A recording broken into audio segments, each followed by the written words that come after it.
오늘 장례위원팀 주간 예배를 드리는데 우리 장례위원팀들이 교회에 보면은 부자와 같이 많은 이들이 손님으로 오는 그런 장례가 있는가 하면 거지 나사로와 같이 그 누가 올 수 없는 품앗이기 때문에 심지 않아서 올 수 없는 초라한 장례식도 있어요. 저는 가급적이면 교회는 좀 달라야 된다라는 생각을 갖습니다.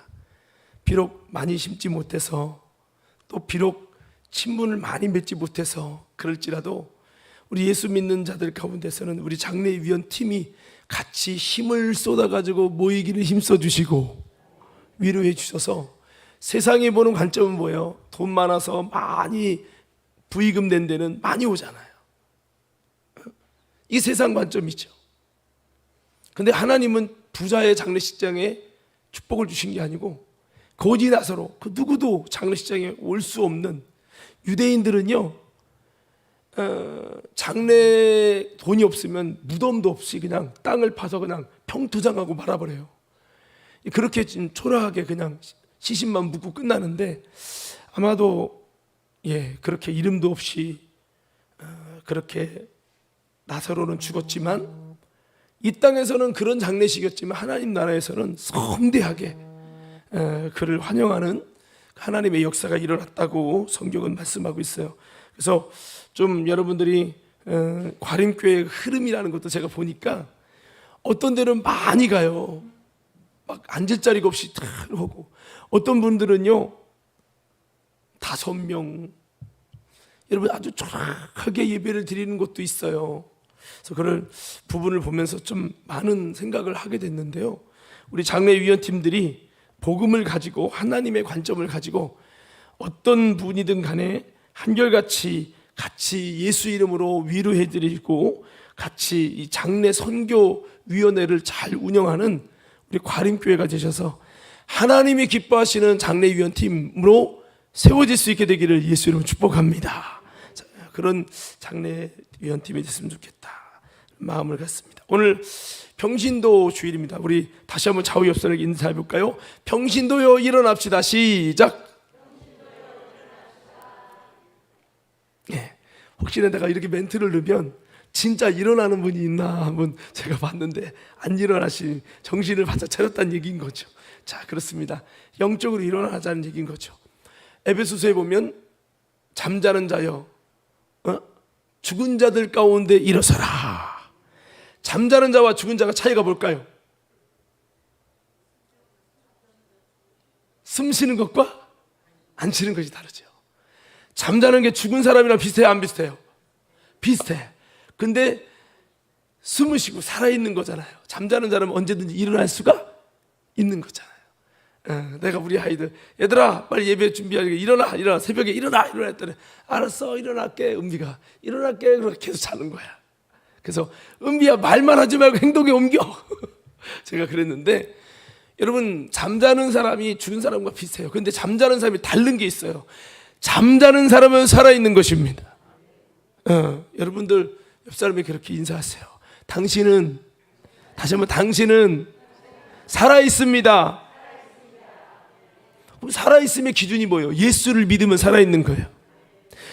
나는 부활이요 생명이니 나를 믿는 자는 죽어도 살겠고 살아서 믿는 자는 영원히 죽지 않는 것을 내가 믿느냐 했잖아요. 여러분 예수 믿으면 지금 내가 죽은 자처럼 이렇게 잠든 사람이 돼서 신앙이 죽은 자랑 똑같이 열매가 그렇다고 해서 절망하지 마세요. 여러분 잠자는 사람과 죽은 사람은 차원이 달라.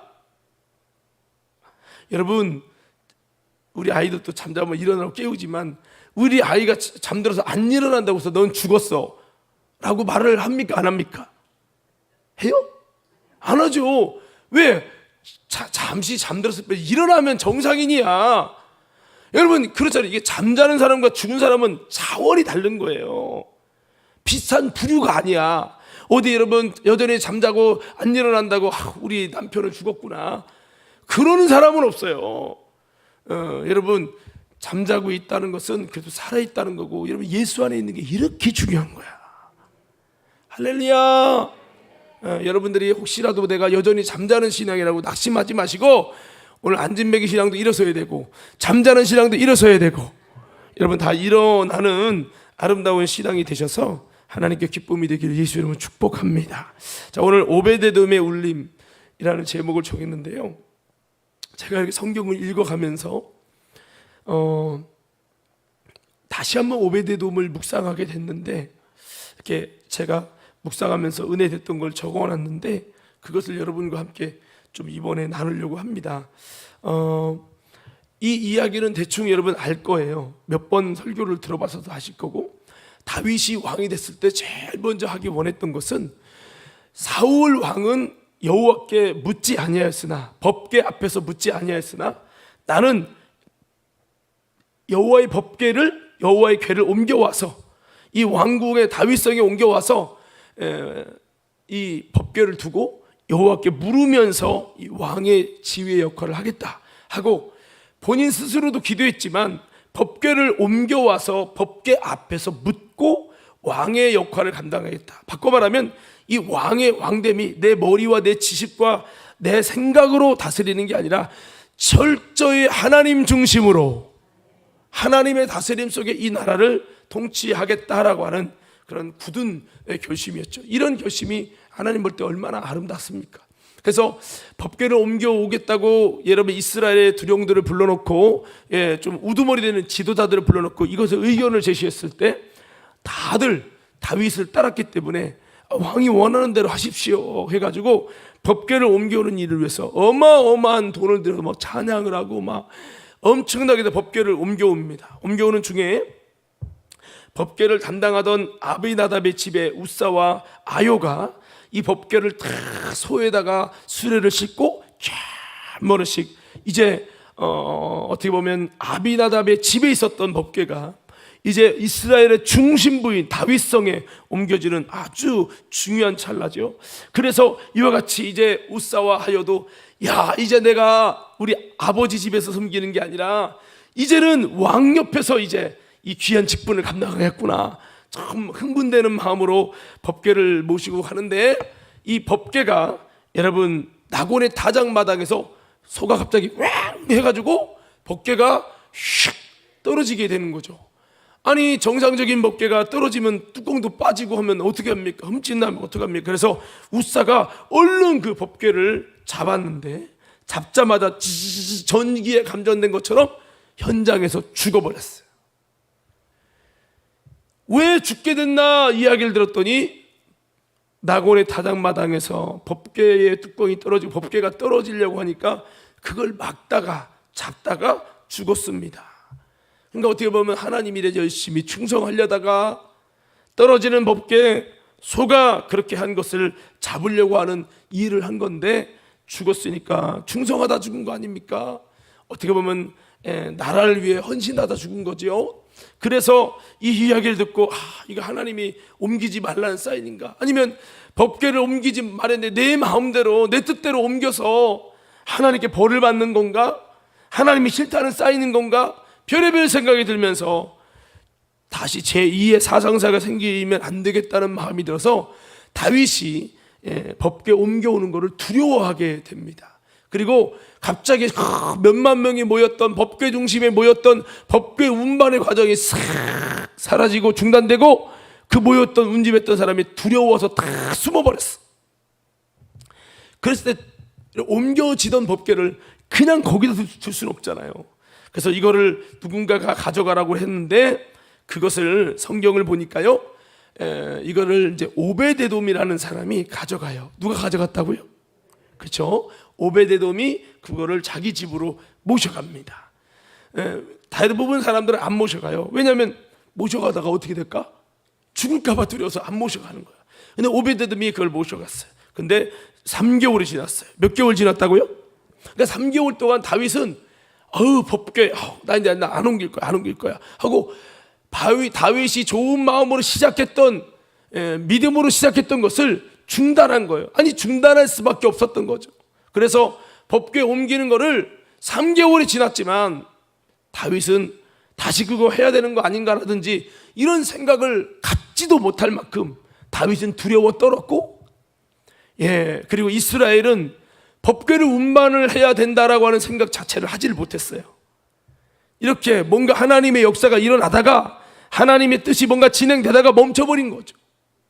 오늘 저와 여러분 가운데 하나님의 뜻을 행하다가 멈추는 일이 일어났다면 다시 한번 아름다운 하나님이 주신 마음과 뜻을 끝까지 아름답게 이뤄갈 수 있기를 예수 이름으로 축원합니다. 그래서 여러분 그것을 멈춰뒀는데 오베데돔으로 가져갔는데 오베데돔의 집에서 3개월 후에 이런 소문이 확 퍼지는 거예요. 3개월을 오베데돔이 그 법궤를 모셨는데 이것 때문에 3개월 만에 오베데돔의 집이 엄청나게 복을 받고 소유의 복을 받고 가정의 복을 받고 엄청난 복을 받았다는 소문이 쫙 들려져 가지고 다윗이 이 이야기를 듣고 그 복을 받았다고 죽은 게 아니라 아마 오베데돔 집도 죽었겠지. 제2의 사상자가 생긴 거 아니야? 제2의 장례위원들이 모이고 장례가 일어난 거 아닌가 했는데 안 죽었단 말이야. 오히려 복을 받았어. 그래갖고 여러분 다윗이 이것 때문에 다시 한번 법궤 운반에 대한 하나님의 뜻을 다시 용기를 가지고 추진하게 되어지고 이를 통해서요 오베데돔이 중요한 소식을 전달해줍니다. 아마도 그렇겠죠. 다윗이 가서 오베데돔아, 야 우리는 왜 죽었고 너희는 모셔갔는데 왜 안 죽었냐? 그 신기하다. 도대체 그리고 너는 3개월 모셨다며. 아비나답의 집에 20년 모셔도 복이 안 일어났는데 너는 3개월 모셨는데 어떻게 이게 복이 일어났냐? 도대체 비결이 뭐냐? 오베데돔이 선은 이렇고 후는 이렇고 쭉 읊어준 거죠. 할렐루야. 그래갔더니 다윗이 이제서 한 거야. 그래서 다윗이 이제 오베데돔이 알려준 그 비법대로 이렇게 합니다. 그게 오늘 본문의 말씀이에요. 우리 15장 1절부터 우리 한번 3절까지 한번 다시 볼 건데요.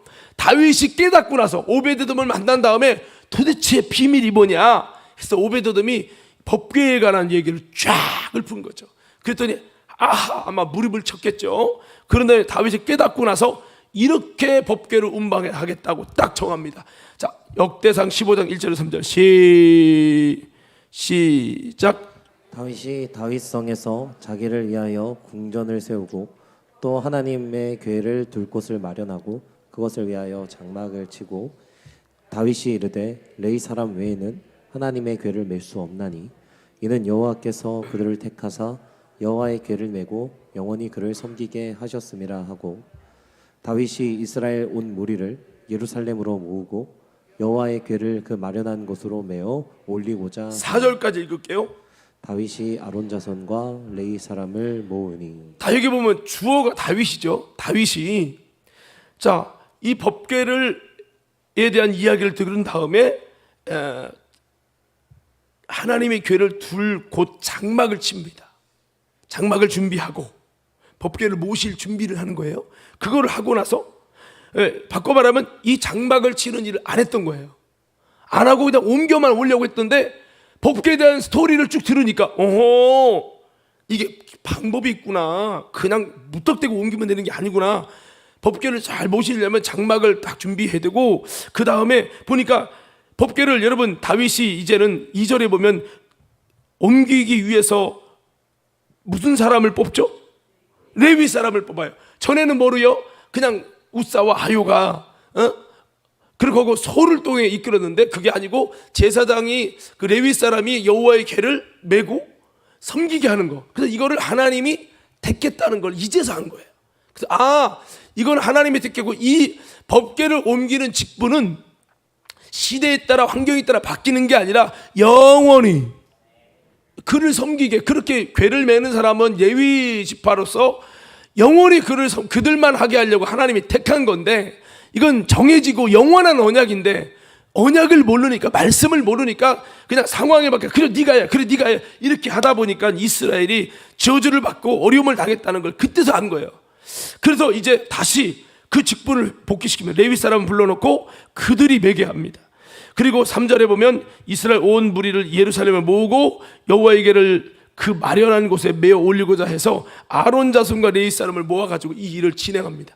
그러니까 다윗이 이전에는 지식 없이 행하다가 이제는 지식을 가진 거죠. 어떻게 해야 되는지, 하나님이 뭘 원하는지를 정확하게 알게 됐어요. 그래서 정확한 하나님의 말씀에 근거해서 법궤를 옮길 때 여러분 아무 사상다도 없이 잘 옮겨지게 된 것을 믿으시기 바랍니다. 그리고 오베드돔이 이제 아요가 아니라, 그래 우사도 죽었지만 그래 아요 네가 섬겨, 그래도 아비나답 집이 오래 했으니까 네가 해가 아니라 오베드돔이 법궤를 주관하고 법궤의 문지기가 되고, 여러분 그래서 그렇게 진행하게 되면서 이스라엘의 회복이 일어나고, 엄청난 하나님의 역사가 일어나요. 때로는 우리가 좋은 마음을 가졌는데도, 하나님의 마음을 가졌는데 일을 하다가 어려움이 생겼을 때 이게 하나님 뜻이 아닌가?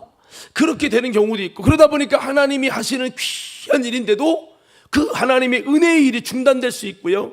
또한 여러분, 이스라엘 백성이 복을 받은 것은 이렇게 다윗이 왕이 됐다고 된 것이 아니고, 이스라엘 시스템은 여전히 잘못된 시스템이고 하나님이 기뻐하지 않는 시스템이고 하나님께 복을 얻을 수 없는 시스템인데, 다윗의 마음에 법궤를 운반하고 하나님께 물으면서 하나님 중심적인 신정 통치를 할 수 있도록 하는 마음을 주신 분이 하나님인데, 이걸 하는 중에 중단됐지만 다시 결국에는 오베데돔에 의해서 옮겼잖아요.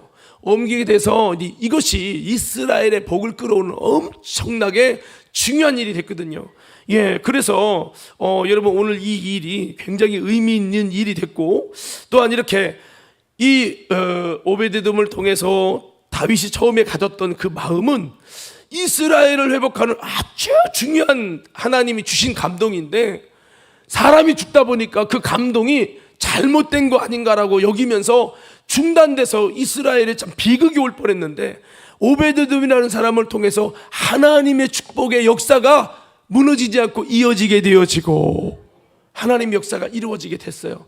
만일 다윗이 법궤 운반하는 걸 포기했더라면, 만일 다윗이 법궤를 운반해서 이스라엘을 법궤 중심으로 하나님을 하나님으로 대우하는 일을 하지 못했더라면 이스라엘은 어떻게 됐을까? 좀 생각만 해도 끔찍합니다.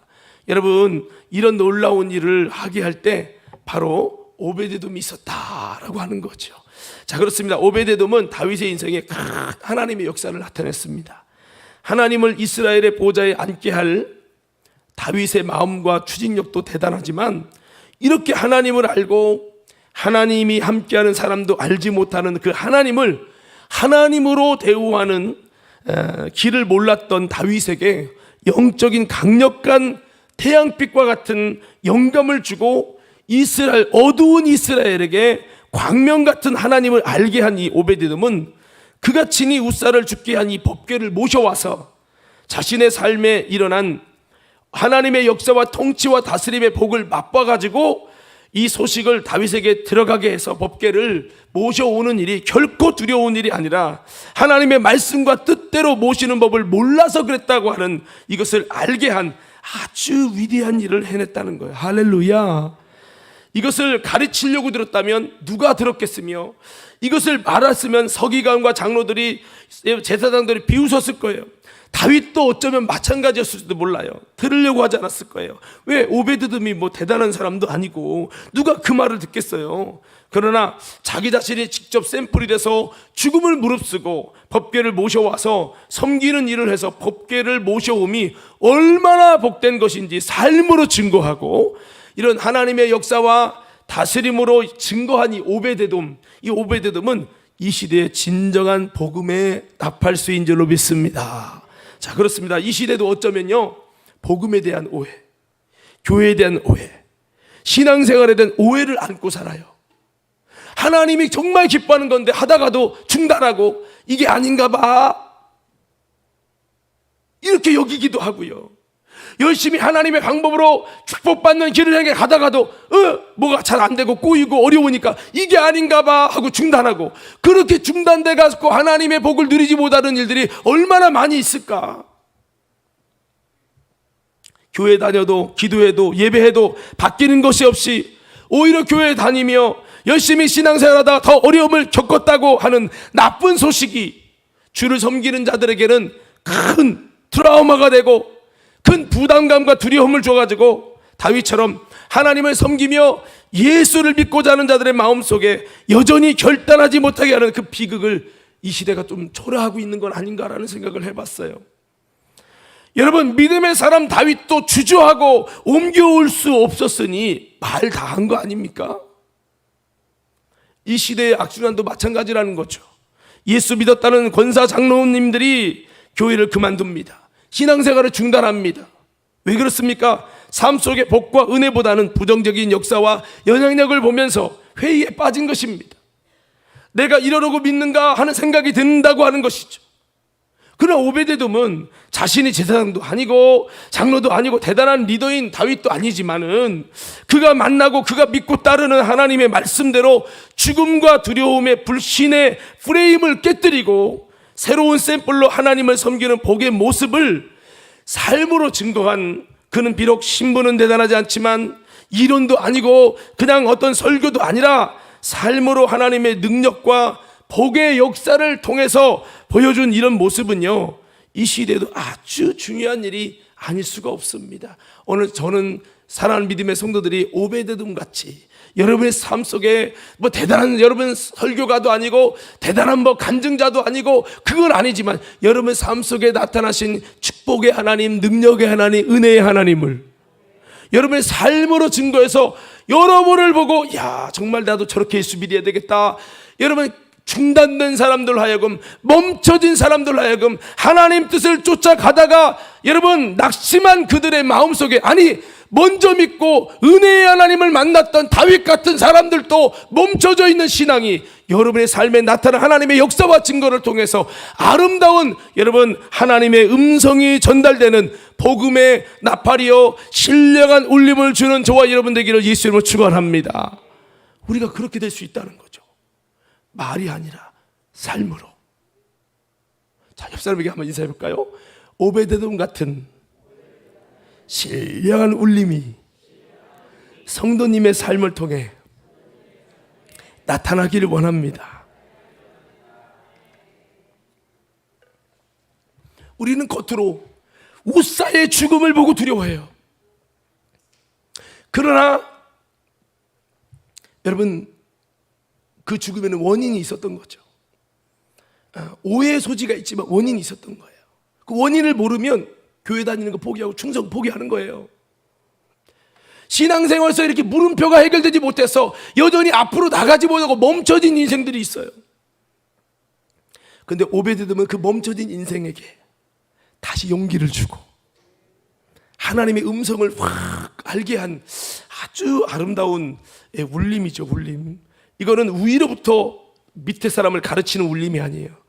밑에 사람인데도 지극히 작은 자인데 하나님이 하신 역사를 보고 먼저 앞서간 사람들이 충격받고, 아 그러네, 아 진짜 본질이 이거네 하면서 변화되게 된 거죠. 제사장도 바뀌고, 예, 수많은 여러분 리더들이 그거 보고 이렇게 되면서 변화됐으니까 이 울림이라는 거는 참 은혜로운 거죠. 다윗의 마음에 거룩한 하나님 뜻을 알게 하는 불을 오베데돔이 질러버린 거예요. 지금으로 따지면 대단한 목사님, 대단한 부흥사가 변화된 거예요. 오베데돔의 모습을 통해서. 저는 우리 관행교회가 그러한 성도들 되길 원합니다. 할렐루야. 네. 자, 여기 보세요. 애기만 보지 말고. 자, 예. 하나님의 사람도 중단한 주의 법궤 운반의 역사에 다시 한번 불을 지피고 기름 부음 받은 종들도 몰랐던 영적 세계의 비밀을 깨닫게 하고 그의 마음에 신령한 깨달음을 준 이 오베데돔이 이 시대의 평신도로서 반드시 필요하다라고 하는 거죠. 이것은 다윗을 정죄하려고 하는, 제사장들을 비판하려고 하는 그런 어떤 인간의 목소리의 외침이 아니고요. 주의 종들과 제사장들이 스스로 깨닫고 그들이 영적 무지를 돌아보면서 주께 돌아오고 수많은 이스라엘 백성들의 가슴에 하나님을 올바로 알고 섬겨서 복을 받게 하는 아주 중요한 영적인 공기를 바꿔내는 역사가 오베데돔의 아름다운 울림이었습니다. 더 나아가서 다윗의 마음에 영적인 강력한 울림이 돼서 그의 삶에 복이 임한 사건은 다윗으로 하여금 주저없이 다시 온 백성의 지도자들을 불러내서 이 오베데돔 사건을 보고 나서 다시 용기를 내서 불러내가지고 이 법궤를 운반하는 일을 다시 진행해서 여러분 하나님의 역사를 이루게 한 아주 아름다운 모습이죠. 이것은 마치 성전 건축의 역사가 중단됐다가 여러분 에스라와 스룹바벨 통해 성전 건축이 이어졌던 것처럼, 성벽 재건이 중단됐다가 느헤미야를 통해 다시 이어진 것처럼, 이스라엘의 아름다운 영적인 하나님의 전이, 하나님의 나라가 건축되다가 중단했던 것인데, 이것을 오베데돔의 아름다운 순종과 섬김을 통해서 이어가게 했다고 했을 때, 이 오베데돔의 그 가치는 어마어마한 이스라엘의 공기를 바꿔내고 이스라엘의 축복을 바꿔내며, 하나님의 사람도 넘어가지 못했던 이 부분을 다시 한번 하나님의 사람의 마음에 감동을 주고, 이것 때문에 뭐가 탄생합니까? 다윗의 장막이 탄생된 거예요. 할렐루야. 다윗의 장막의 장막을 세우면 좋겠다 이 정도지 구체적인 그림이 없었어요. 그런데 하나님의 성경에 기록됐어요. 말씀에 기록된 대로 그거를 고치한 사람이 오베데돔이라는 거죠. 구체적인 부분이죠. 성경 말씀에 근거한 부분. 그래서 다윗이 이제 오베데돔 가정 62명을 토대로 해서요, 이제 그 문지기와 함께 그 오베데돔의 가정과 함께 그 레위 지파와 이 아론의 자손들을 통해 가지고요, 이제는 다윗의 장막을 세웁니다. 그래서 엄청난 하나님의 이것으로 인해 하나님 역사가 일어나죠. 결국 이스라엘이 하나님을 외면하고 하나님을 섬기지 않고 하나님을 하나님으로 대우하지 않았을 때, 이스라엘은 맨날 뺏기고 어려움 당하고 힘들었는데, 이거를 잘했더니, 하나님을 하나님으로 대우하는 걸 잘했더니 이거로 인해서 놀라운 하나님의 이스라엘 복을 받잖아요. 그러니까 이 복을 받게 하는 일을, 하나님을 하나님으로 대우하는 이 구체적이고 실제적인 거를 다윗은 잘 몰랐지만 열정만 있었죠.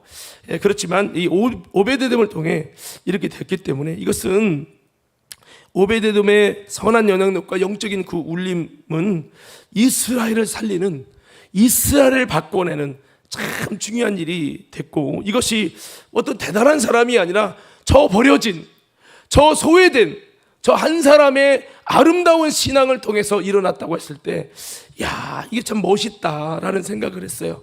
오늘 저와 여러분 이 평신도들이, 여러분 나는 대단한 거 없고 뭐 주장할 것도 없지만, 여러분들이 하나님을 진실로 말씀대로 섬기고, 여러분들 통해서 정말 이런 하나님의 거룩한 부흥의 역사가, 하나님의 회복의 역사가 저와 여러분 통해 일어날 수 있게 되기를 예수 이름으로 축복합니다. 그래서 오늘 이 오베데돔의 아름다운 그 울림의 역사, 그의 모습을 통해 다윗의 마음에 불을 지피고 울렸던 거, 제사장들과 서기관들과 그 당시에 수많은 하나님의 사람들이 왜 이스라엘에 복이 없었나, 왜 이스라엘은 법궤를 오래 모셔도 복이 없었나, 이 부분의 물음표를 완전히 깨뜨렸어. 할렐루야. 그 오베데돔의 울림이 참 대단하죠. 아비나답 집에서 20년 섬겼어요. 아무 효험이 없어, 효력이 없어요. 우리 신앙생활에서 딜레마가 뭐예요? 나름대로 기도하고 나름대로 예배하는데도 아무 복이 없고 아무 하나님 역사가 없는 거야. 이게 딜레마거든요. 딜레마. 여러분, 이 딜레마에 대한 강력한 하나님의 음성을 증거한 게 오베데돔이었다는 거죠. 자, 그래서 결국에는 이제 다윗의 왕위에 앉음과 동시에 주의 법궤가 다윗성에 들어와서 그것을 위해 장막을 치고 했을 때, 이스라엘이 이제 주의 법궤를 이전과 다르게, 아비나답이 섬길 때와 다르게 이제 다윗의 장막과 같이 주님을 경배하고 기도하고 주님께 예배하는 거룩한 임재의 장막으로 바꿔갔을 때, 이스라엘의 운명이 바뀌고 하나님 나라가 임하며 이스라엘의 승리가 임하고, 더 이상 이스라엘은 터지고 빼앗기고 조롱받고 눈물 흘리는 나라가 아니라 전 세계를 뒤흔드는 위대한 이스라엘로 새롭게 거듭나게 되어집니다. 이게 바로 오베데돔의 복을 통해서, 오베데돔의 울림을 통해서 일어났다는 거죠. 이 귀한 일이 대단한 믿음의 사람이 아니라 저 보잘것없는 오베데돔의 삶에서 나오게 됐는데, 그래서 저를 이 제목을 이렇게 한번 외쳐보는 거죠. 한번 따라합시다. 오베데돔의 울림. 다시 오베데돔의 울림. 그래서 오베데돔 한 사람의 삶을 통한, 입으로 말하는 울림이 아니고요, 삶을 통해 하나님의 축복을 통해서 드러낸 이 울림이 이스라엘 전체를 바꿔내면서 아름다운 역사를 이뤄낸 거죠. 저와 여러분들의 이런 오베데돔의 울림이 저와 여러분의 삶에 나타날 수 있도록 여러분 예수로 복 받으시기 바랍니다. 할렐루야. 예. 다윗도 대단하지만 성경에 숨어진 이 오베데돔의 사역, 오베데돔의 울림은 다윗을 더욱더 다윗되게 하고 이스라엘 복을 끌어온 아주 귀중한 인물이 됐어요. 만일 다윗에게 오베데돔이 없었다면 어떻게 됐을까라는 생각을 한번 해봐요. 상상할 수 없는 일이죠. 다윗의 장막도 완성되지 못했을 거고 이스라엘 머지않아 사울 왕 때처럼 되었을지도 몰라요. 다시 한번 여러분 우리의 평신도들이 오베데돔 같은 그런 은혜가 이어지고 이 세상 속에 그런 거룩한 울림을 주어서 교회를 다닐까 말까, 신앙생활 할까 말까, 예수 믿을까 말까, 충성할까 말까 하다가 쉬고 있는 가나안 성도들, 수많은 영혼들에게 다시 한번 아니야, 어떻게 하는지 구체적인 비밀을 몰라서 그런 거야. 우리는 담대하게 여러분 다시 한번 우리의 삶을 통해서 여러분 예수님을 섬기는 것에 대해서 말씀하고 이 증거할 수 있는 저와 여러분 모두가 되기를 예수 이름으로 축원합니다. 그러려면 따라합시다. 하나님의 말씀을 알아야 합니다. 어떻게 섬겨야 되는 건지, 하나님을 어떻게 섬겨야 되는지 나도 어떻게 몰라. 20년 동안 섬겼어. 여러분 우사와 하요가 어떻게 섬겼습니까? 법궤가 블레셋에서 소가 끌어가지고 왔잖아요. 잘못된 역사와 전통만 본 거예요, 눈으로. 그러니까 법궤는 뭐가 끓여야 된다? 제단에 끄는 걸 본 적이 없어. 소가 끄는 것만 봤으니까. 그러니까 소로 다 끌면 되는구나 이렇게 한 거예요. 성경을 중심으로 알아야 되는데 잘못된 관행과 습관에 의한 것만 본 거야.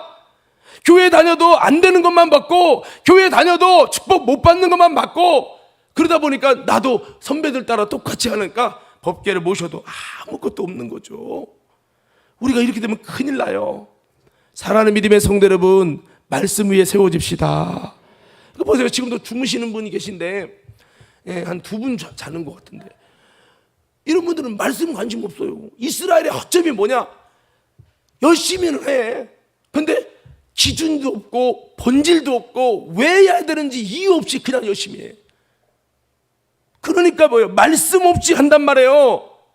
그러니까 애매한 사람이 죽고요. 해도 이게 잘 되는 건지 하나님 일인지 아닌지도 모르겠어. 오베데돔은 몇 개월 만에? 3개월 만에 효력이 샥 나타났다는 거예요. 이렇게만 된다면 얼마나 좋을까. 한번 외쳐봅시다. 주여. 저 크게 좀 외쳐봐요. 주여. 나의 삶에 오베데돔에 복이 임하게 하여 주십시오. 아멘이십니까? 예. 여러분, 오베데돔은 어떻게 이런 일이 가능했을까라는 겁니다. 제사장도 모르고 법궤를 오래 섬겼던 아비나답도 모르는 일이었고요. 은혜의 사람, 하나님의 사람 다윗도 몰랐던 일을 어떻게 이렇게 해낼 수 있었을까? 이스라엘의 곧던과 가시는요, 하나님을 하나님으로 대우하지 않고 올바로 섬기지 않아서였어요. 사울도 그랬고요, 제사장도 그랬어요. 그런데 오베데돔은 어떻게 알았냐? 그는 원래 모세로부터 이 법궤를 섬기는 그 레위 자손, 이 오베데돔이 레위 자손입니다. 레위 자손으로서 대대로 법궤는 제사장이 매야 된다. 성결하게 해서 성결하게 씻고 그 어깨에 제사장이 매야 된다.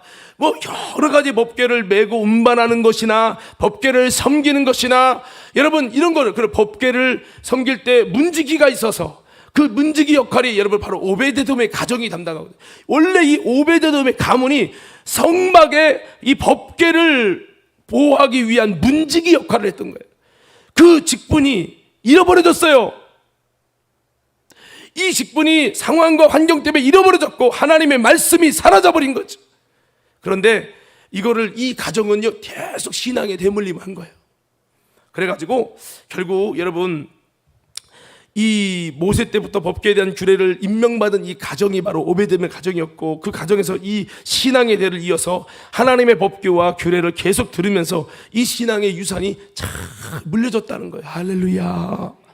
예, 그래서 이렇게 오늘 이런 축복이 임한 거죠. 우리 사무엘하 6장 10절 12절 말씀을 다 같이 한번 읽어보도록 하겠습니다. 시작.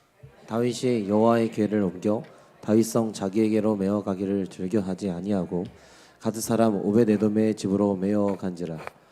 여호와의 궤가 가드 사람 오벳에돔의 집에 석 달을 있었는데 여호와께서 오벳에돔과 그의 온 집에 복을 주시니라.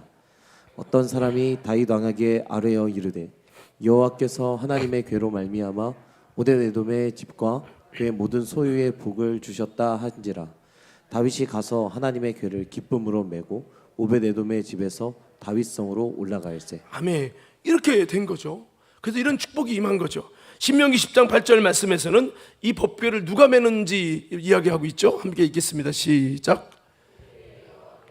레위 지파를 구별하여 여호와의 언약궤를 매게 하며 여호와 앞에 서서 그를 섬기며 또 여호와의 이름으로 축복하게 하셨으니 그 일은 오늘까지 이르니라. 아멘. 궤를 매는 것뿐만 아니라 여호와 앞에 서서 섬기고 서서 섬겨야 돼요. 그리고 여호와의 이름으로 축복하고 이런 일을 주셨다는 거죠. 그래서 이 말씀이 이어져야 되는데 이어지지 않았던 거예요. 그래서 여러분 이런 이스라엘은 가나안 땅에도 왔는데도 적과 꿀이 흘러야 되는데 맨날 어려움만 당하고 조 터지고 뺏기고 고생하고 전쟁 나가면 여러분 우상의 신이 이기는 거야. 이런 일 이거 바꿔 표현해볼까요? 우리가 교회 다녀도 예수 잘 믿어도 되는 것도 없고 집안 꼬라지 안 되고 내 인생은 맨날 쓴물나고 어렵기만 하고 기도해도 되는 것도 없고 오히려 기도하고 하려면 더 어려움이 막 오고 말이야. 이게 뭔가 딜레마인데요. 이런 딜레마 뭔가가 틀어져 있어요. 그게 뭔지를 우리는 찾아야 되는 거예요. 자, 역대상 15장 12절 15절 말씀을 한번 다 같이 읽어보도록 하겠습니다. 시작. 다윗이 제사장 사독과 아비아다를 부르고 또 레위 사람 우리엘과 아사야와 요엘과 스마야와 엘리엘과 암미나답을 불러 그들에게 이르되 너희는 레위 사람의 지도자이니 너희와 너희 형제는 몸을 성결하게 하고 내가 마련한 곳으로 이스라엘의 하나님 여호와의 궤를 메어 올리라. 전에는 너희가 매지 아니하였으므로 우리 하나님 여호와께서 우리를 찢으셨으니 이는 우리가 규례대로 그에게 구하지 아니하였습니다. 자, 먼저 여기서 서볼게요. 보면 다윗이 깨달았어요. 웃세가 왜 죽었죠? 여기 보면 레위 자손들이 매야 되는데 그러지 않아서 하나님께서 우리를 찢으셨다고 그랬잖아요. 여호와의 규례대로 하지 않아가지고 찢었다는 거예요. 웃세가 왜 죽었어요? 말씀대로 하지 않아서 죽었다는 거예요. 이걸 누가 알았어요? 다윗이 알은 거야. 할렐루야. 여러분 알게 되시옵소서. 알게 되시옵소서. 이게 알아야 올바른 것을 찾고 알아야 그때부터 진짜 신앙생활이 시작되고 하나님의 복의 역사, 은혜의 역사가 일어나는 것을 믿으시기 바랍니다. 제일 힘들 때가 왜 어두워가지고 왜 죽는지 몰라. 충성하면서도 왜 어려운지 몰라. 그러고 죽는 거야. 이게 참 비극이거든요.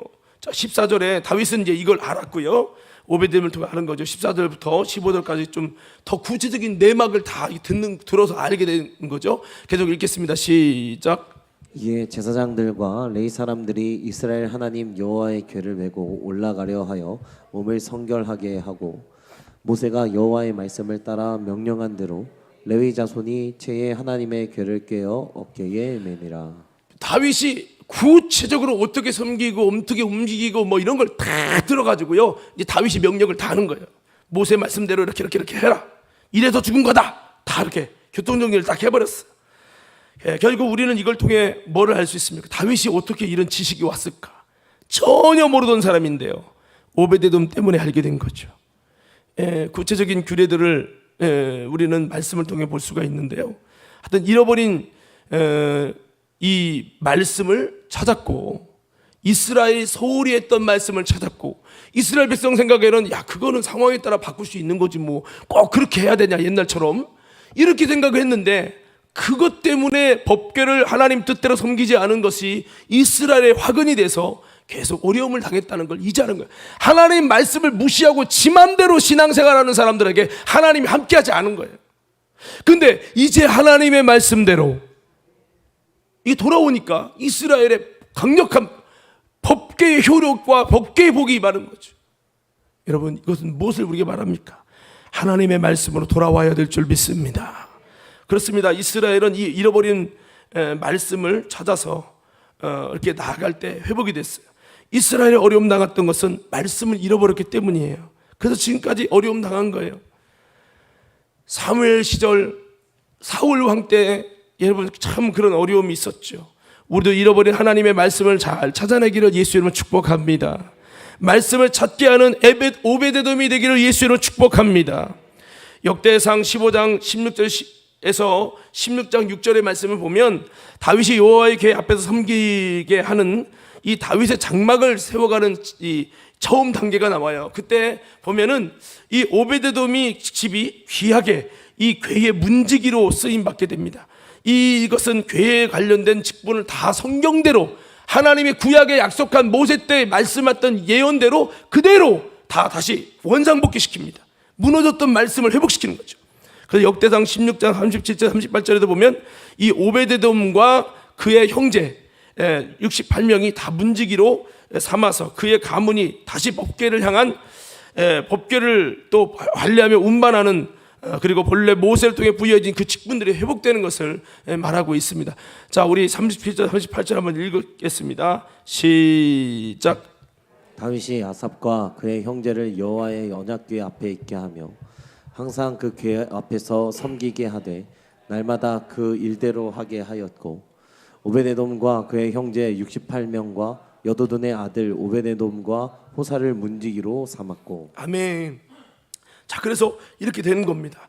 16장 5절에도 아삽은 우두머리요 그 다음은 스가랴와 여이엘과 스미라못과 여이엘과 마떼디야와 엘리압과 브나야와 오베데돔과 여이엘이라.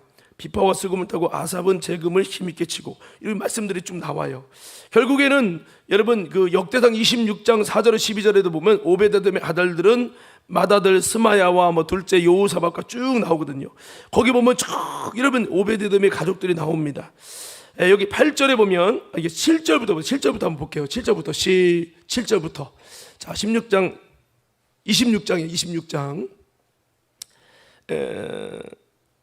7절부터 시작.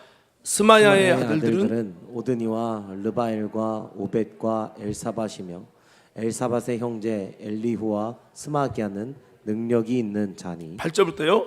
이는 다 오베데돔의 자손이라. 그들과 그의 아들들과 그의 형제들은 다 능력이 있어 그 직무를 잘하는 자이니 오베데돔에게서 난 자가 62명이며. 아멘. 62명. 오베데돔에서 난 자가 62명. 근데 중요한 거는 이제 3개월 만에 어떻게 복이 임했는지, 저는 영상을 찍지 않았지만 갑자기 별것도 아닌 그 가정이 갑자기 막 잘 되는 역사들이 막 일어나서 재정의 복을 받고, 여러분 막 이게 일어났겠죠. 그게 소문날 정도니까 얼마나 3개월 안에 역사가 일어났는지 그 소문이 다윗의 귀까지 들어간 거예요. 이야, 그 3개월을 다큐멘터리 찍었으면 얼마나 좋았을까. 할렐루야. 한번 그때 시대를 더듬어 가서 생각을 해보라고요. 3개월 동안 어떻게 복이 있었길래 이 소문이 다윗이 들어가서 다윗이 법궤 운반, 법궤 때문에 복을 받았다는 것을 알 수밖에 없어가지고 하게 된 이 과정들을 영상을 담았다면 이 가정이 진짜 어떻게 복을 받았는지 성경에는 간단하게 돼 있지만 엄청난 부분이 일어났다 이 말이죠. 자, 아무쪼록 그 후에도 결국 이 다윗의 장막을 위한 이 오베데돔의 가정 전체가 쓰임 받게 됩니다. 그래서 여러분 이 법궤를 이제 위에서 사용되는 거죠. 그래서 오베데돔의 가족의 아들들은 62명이 있었는데 이들은 다 다윗 곁에서 법궤를 지키는 문지기로 쓰임 받게 됩니다. 오베데돔의 울림으로 그의 가정이 다 갑자기 귀한 직분을 받게 됐고요. 사명을 이어가게 됐고, 그냥 일이 아니라 모세를 통해 주신 사명을 다시 계승하게 되면서 그것을 통해서 먹고 사는 하나님의 뜻도 레위 지파로서 일어났죠. 원래 레위 지파는 땅을 배분받지 않잖아요. 그것이 원래대로 회복이 된 거죠. 갑자기 온 가정이 엄청난 직장이 한 번에 된 셈이죠. 오베데돔 때문에 그 형제들까지 다 이렇게 열려진 거예요. 자, 오늘 여러분 우리가 이런 말씀을 보면서 이 가정도 잘 됐고 나라도 잘 됐고 다윗도 잘 되고, 할렐루야.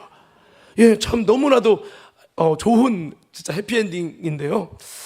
예, 좀 죽은 웃사만 너무 아쉽지만, 이렇게 아름다운 축복이 있어서 오늘 오베데돔의 울림이라는 이 좀 우리가 말씀을 나누고 있는데, 오늘 이 말씀을 통해 하나님이 우리에게 뭐를 말하고 있는가라고 하는 영적인 깨달음을 우리가 좀 찾아보기를 원합니다.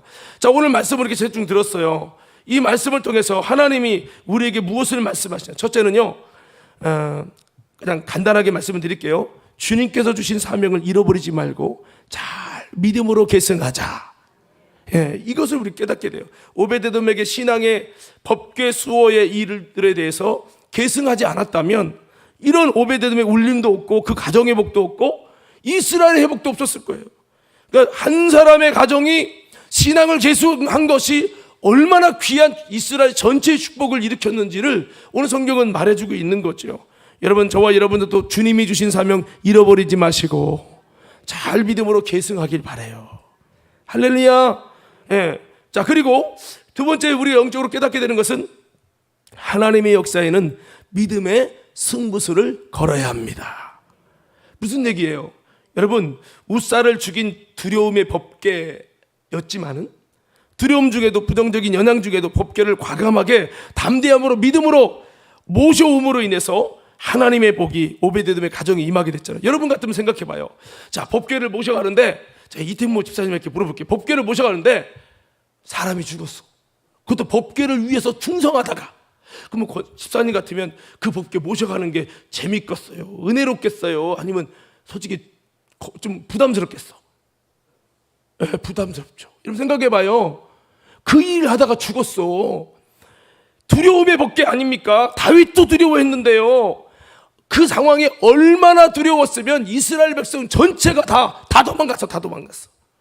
근데 이걸 가져가라고요? 이거는 왜 법궤 소문이 있잖아요. 블레셋 사람 엄청 죽이고 다곤신 다 모가지 손모가지 잘라버리고 법궤가 진노하니까요.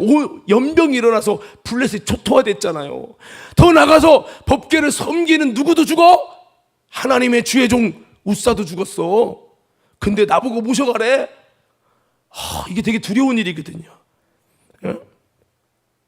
하나님의 복을 위해서는 믿음의 담대한 승부수를 걸어야 할 줄 믿습니다. 예. 세상이 버린 직분, 주변에 쉬쉬하는 신앙생활 다시 한번 믿음으로 잘 세워가는 저와 여러분 되기를 예수 이름으로 축원합니다. 그냥 겉으로 보여지는 현상 보고 여러분 두려워하고 보니까 열심히 성경 건축에 힘쓴 사람 다 잘못됐던데요, 이런 거 보고 가는 것이 아니고, 여러분 우리가 좀 그런 것이 아니라 하나님의 축복을 받기 위해서 믿음의 승부수를 걸어야 된다. 때로는 두려움이 있고 그런 현상이 있을지라도 여러분 그것 때문에 낙심하지 마시고, 오늘 오베데돔이 법궤를 두려워도 가지고 갔잖아요. 담대함으로 믿음을 가지고 가져갔잖아요. 믿음의 승부수를 거는 겁니다. 이래서 죽으면 어떡하지? 나도 죽으면 어떡하지? 이런 마음이 왜 안 들겠냐고요. 그러나 두려움을 안고 그래 죽으면 죽으자, 믿음으로 한번 해보자. 할렐루야. 믿음의 승부수를 거는 거예요. 신앙생활은 믿음의 승부수를 던지셔야 되는 거예요. 언제까지 망설일 거예요? 주님, 저는요 괜히 이러다가 잘못되고 싶지 않아요. 이러면 안 되는 거죠. 그러면 복이 없었을 거예요. 왜 오베데돔의 집에 복이 임했습니까? 모두가 두려워하는 그 하나님의 복궤를 믿음으로 모셔가서, 이런 역사가 있었죠. 물론 그거는 머리의 생각으로 그냥 우연찮게 복을 받은 게 아니고 말씀에 근거해서 말씀대로 모셔간 거죠. 그래서 도전하는 마음이 없이는 할 수 없다는 것이고, 사람들 눈치 보고 상황 보고 신앙생활을 하지 말고 말씀을 기준으로 신앙생활을 해야 될 줄로 믿습니다. 오늘 이 말씀은 우리에게 이거를 전하고 있는 거예요. 사실 이 시대 법궤는 공포의 대상이죠. 그래서 많은 이들이 죽었고, 그래서 어려웠지만 실패의 상징이지만, 그래도 남들이 하지 않으려던 두려움의 샘플이 이 법궤였지만 거룩한 마루타, 정말 그렇게 된다는 마음으로, 그래 다 안 되고 저주받고 손댔다 죽었다고 하지만, 그래 성경은 그렇게 말하지 않잖아. 하나님의 법궤를 가까이 하는 거 복이잖아. 하나님의 법궤를 모셔오는 것은 하나님을 모셔오는 거잖아. 할렐루야. 이 믿음 가지고 믿음의 모험을 한 거죠. 믿음은 승부수를 거는 겁니다. 믿음은 주님의 말씀을 지지하는 것입니다. 오늘 다시 한번, 때로는 성경 말씀을 알겠는데요, 현실은 그렇게 하면 어려움 당할 것 같아요. 대부분 다 어려움 당했어요. 이렇게 보고 여러분 도전을 못하는 거예요. 다니엘처럼, 그래요 목사님 알아요, 다니엘처럼 승부수를 걸고 그렇게 해야 되는데, 삶의 현장은 그렇게 하면요 다 간증만 일어나는 게 아니라 어려움을 일어날 수도 있어요. 저는 그런 시행착오 하고 싶지 않아요. 승부수를 못 거는 거죠. 그러다 보니까 이것도 아니고 저것도 아니고 이런 일들이 얼마나 우리에게 많냐는 거죠. 성도 여러분, 믿음은 승부수를 거는 것입니다. 할렐루야. 편안하게 원하지 말고. 세 번째는요, 이 말씀을 통해 우리에게 주시는 영적인 메시지는 저를 보세요. 저를 보세요. 하나님은 잘못 섬기는 자들에게는 화가 되지만 제대로 잘 섬기는 자들에게는 놀라운 복이 된다는 사실, 이걸 우리가 기억하고 제대로 하나님을 잘 섬기는 자들이 되어야 될 줄로 믿습니다. 그래서 우사는 하나님을 제대로 알지 못하고 잘못 섬긴 예고요. 오베데돔은 하나님을 성경적으로 제대로 알고 말씀대로 제대로 섬겼더니 3개월 만에 놀라운 복이 임했다는 것이 오늘 성경의 메시지지요. 오늘 이 메시지를 우리가 담고, 그래, 왜 예수 믿으면서도 어렵나, 왜 믿어도 되는 효력도 없나, 이유는 제대로 알지 못하고 하나님을 하나님으로 대우하지 못해서 그렇구나. 주여, 내가 이제 올바로 알고 올바로 섬기게 하여 주십시오. 우리 이런 깨달음을 가질 수 있어요. 여러분, 신앙생활에 대해 두렵습니까? 충성생활 하다가 나도 잘못했구만, 두렵습니까? 여러분, 하나님을 제대로 알고 제대로만 섬기면 놀라운 복이 임한다는 걸 기억하면서 우리가 용기를 내서, 여러분 다시 한번 어설프게 우사처럼 그렇게 적당히 그냥 지식 없이 섬기는 거 하지 말고, 지식 없는 믿음은 샤머니즘이잖아요. 그게 아니라 말씀의 근거에서 정확하게 알고 믿음으로 행해서 복이 되는 신앙생활 되기를 예수님은 축복합니다. 네 번째는 하나님을 올바로 알고 주의 계명을 온전히 알고 주의 뜻을 제대로 알고 있는 이 생명의 지식이 얼마나 중요한지를 오늘 말씀을 통해 깨닫게 되는 것입니다. 이 생명의 지식은 그의 가정을 살렸고 다윗 왕의 권위를 회복시켰으며, 왜냐하면 다윗 왕이 처음부터 이스라엘 백성 리더 모아서 이렇게 합시다 해가지고 추진했는데 그게 사람이 죽어나갔네. 그게 하다가 중단돼서 본인도 멈춰버렸는데 다윗의 개망신입니다. 다윗의 영적 권위가 바닥을 치는 것을 보여준 것입니다. 근데 무너진 다윗의 권위가 오베데돔을 통해 회복되어졌고, 이게 하나님을 아는 지식 때문에 그렇게 된 거 아닙니까? 다윗의 영적 권위를 회복시켰고 이스라엘의 공기를 바꿔놨고 주의 복을 이스라엘 가운데 회복시키는 일이 됐잖아요. 뭐가? 하나님을 올바로 아는 지식이. 더 나아가서 그도 사명의 길을 온전히 걷게 됐고요. 그의 가정도 복을 받은 거죠. 이렇게 주님의 생명의 지식은 엄청난 회복과 은혜를 가져온다는 걸 여러분 기억해야 됩니다.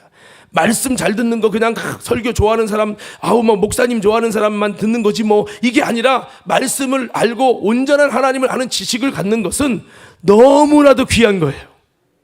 할렐루야. 여러분, 하나님을 아는 지식을 가지시기를 예수님을 축원합니다. 이스라엘 백성 중에 그 중에 오베데돔이 아닐지라도 단 한 명만이라도 제사장들이 왕이시여, 의도는 좋은데 하나님을 법궤 옮기는 좋은데 법궤 그렇게 옮기는 거 아니에요. 저도요, 제가 잘은 모르지만 저도 말씀 설교 듣다 보니까 옛날 모세 때부터 제사장이에요 메고 가라고 하는데 왜 소가 메고 갑니까? 그러면 아비나답이나 우사가 말할 거예요. 보니까 예전에도 소로다가 메고 오더라고요. 그건 잘못된 예고, 불신앙인들에게서 온 거 아닙니까? 하나님을 섬기지 않는 무당이에게서 온 게 그거잖아요. 왜 그런 모습을 따라갑니까? 하나님의 말씀에, 모세를 통해 말씀에 레위 지파 주의 종들이 어깨에 메고 매라고 했는데 여리고 돌 때도 어깨에 메고 제사장이 갔잖아요. 수레로 싣고 가지 않았잖아요. 왜 그렇게 말씀 말고 다르게 합니까? 이렇게 주작해서 코멘트 해주는 사람이 단 한 명만 있었어도 우사는 안 죽었어요. 할렐루야. 이 말은 한 명도 깨어있는 자가 없었다는 거예요. 한 명도 말씀에 세워진 자가 없었다는 거예요. 한 명도 생명의 지식을 가진 자가 없었다는 거예요. 이게 영적인 현실을 드러내는 거예요. 더 나아가서 하나님을 사랑하는 다윗조차도 이걸 몰랐던 거예요. 옆 사람에게 한번 손을 잡고 인사합시다. 하나님을 아는 지식을 꼭 가집시다. 이스라엘 그 200만 명 중에서 단 한 명의 제사장도 이것에 대해서 코멘트 해준 사람이 없다. 하나님을 아는 지식이 얼마나 중요한지 우리 이 말씀은 증거하는 거고, 또 이 말씀이 우리에게 또 말씀해주고 있는 영적인 교훈은요, 이런 거예요. 몇 년을 섬겼느냐보다 중요한 것은 어떻게 섬겼느냐가 훨씬 더 중요하다는 거예요. 자, 여러분만 시작. 밑에 띄워주면 좋죠. 자, 여러분만 시작.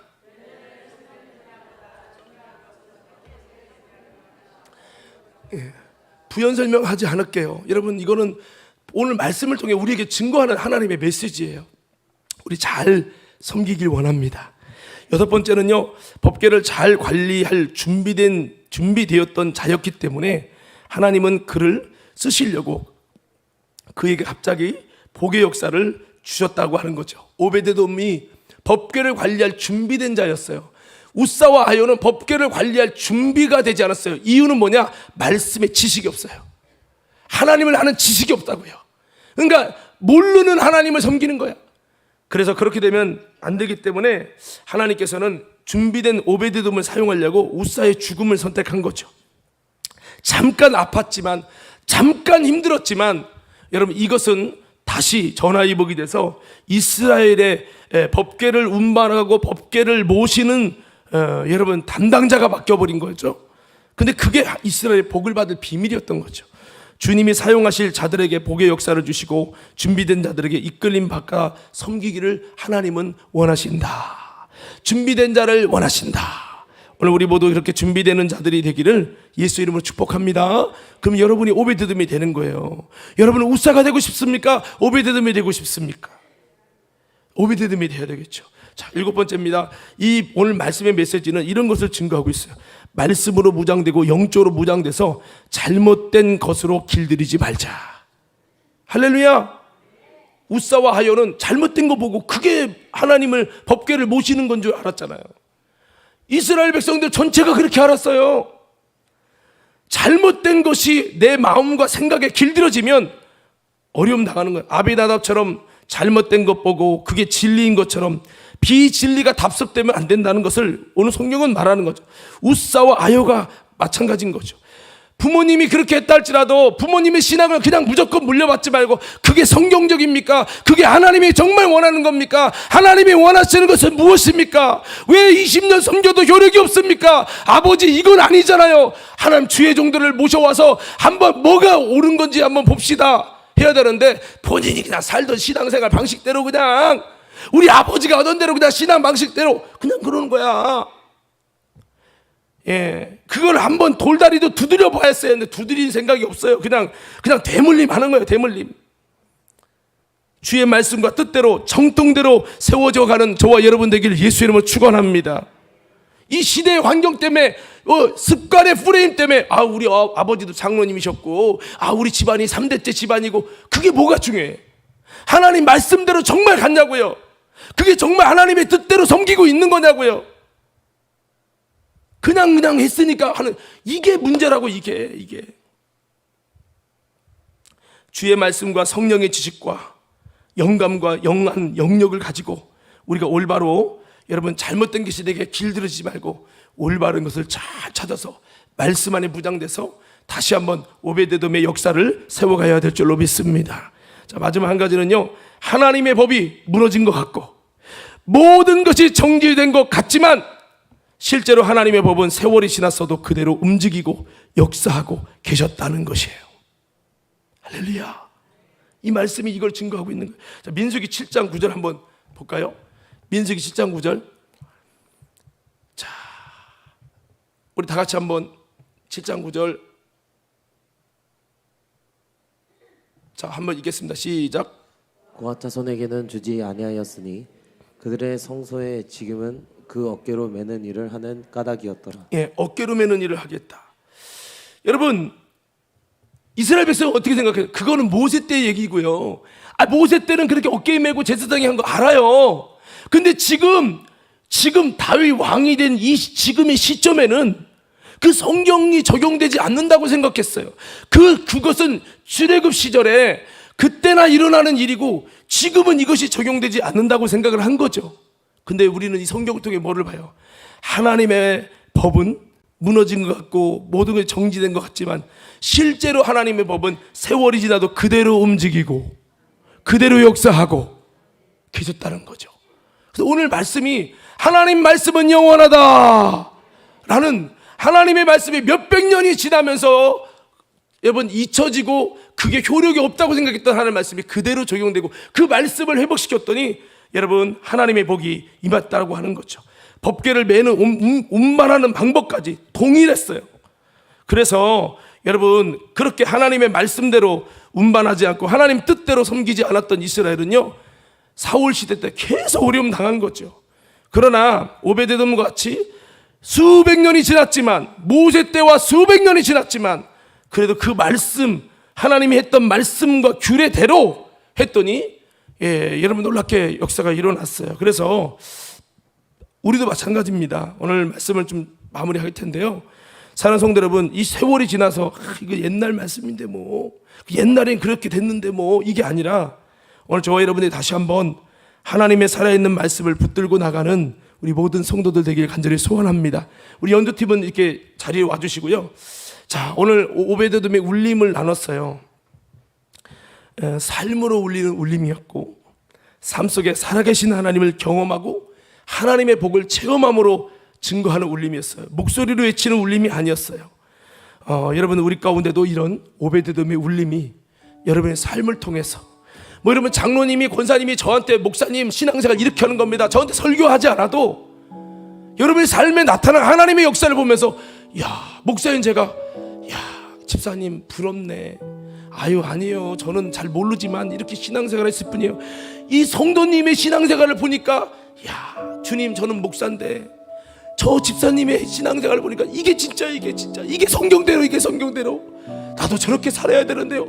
거룩한 울림이 있어서 목사가 회개하고 주의 종들이 여러분의 신앙의 모습을 통해서 야 뭐가 성경이고 뭐가 진짜냐 이걸 찾게 해준다면 이게 얼마나 귀한 일일까. 여러분 다시 한번 저와 여러분이 오베데돔의 사명을 감당할 수 있는 인생 되기 바랍니다. 할렐루야. 그래서 여러분을 통해서 하나님의 역사가 있고 이 시대가 점점 암울해져 가잖아요. 정말 그런데 여러분들은 이 공기를 바꿔내는 위대한 인물로 쓰임받는 축복의 인생이 되기 원합니다. 불신자가 바라보는 법궤는 처음에는 호기심에 좋아했지만 규례 모르고 법궤를 들여다보다가 5만 7천 명이 죽었어요. 이게 불신자가 바라보는 법궤입니다. 그리고 나중에 뭐라고 하면 궤를 다시 가져가라고 몰아내죠. 하나님을 모르는 불신자의 신앙은요 지금도 교회에 다니냐 불신자의 신앙은 하나님을 섬기는 거 처음에 호기심에 기뻐해요. 몇 번 예배 참석해요. 그러다가 말씀 말고 자기 뜻대로 하다가 큰 어려움을 겪어요. 그리고 하나님 가져가라고 예수 믿는 거 가져가라고 그렇게 말을 하죠. 오늘 우리가 어쩌면 이런 모습 블레셋 같은 모습은 아니었는지 아니면 다윗처럼 하나님의 뜻대로 순종하며 법궤를 옮겨오다가 다시 멈춰진 하나님 뜻대로 나아가는 것을 두려워하고 있는 그런 모습은 아니었는지 아니면 오베데돔처럼 하나님의 법궤를 하나님을 하나님으로 대우해서 성경 말씀대로 하나님을 따라서 내 인생에 강력한 하나님의 은혜를 경험하고 간증하며 울림이 되고 있는 모습인지 우리를 돌아보면서 다시 한번 우리 평신도 여러분 하나님께 쓰임받고 여러분을 통해 그리스도의 향기가 나타나는 아름다운 축복의 인생 오베데돔 인생이 되기를 예수 이름으로 축원합니다.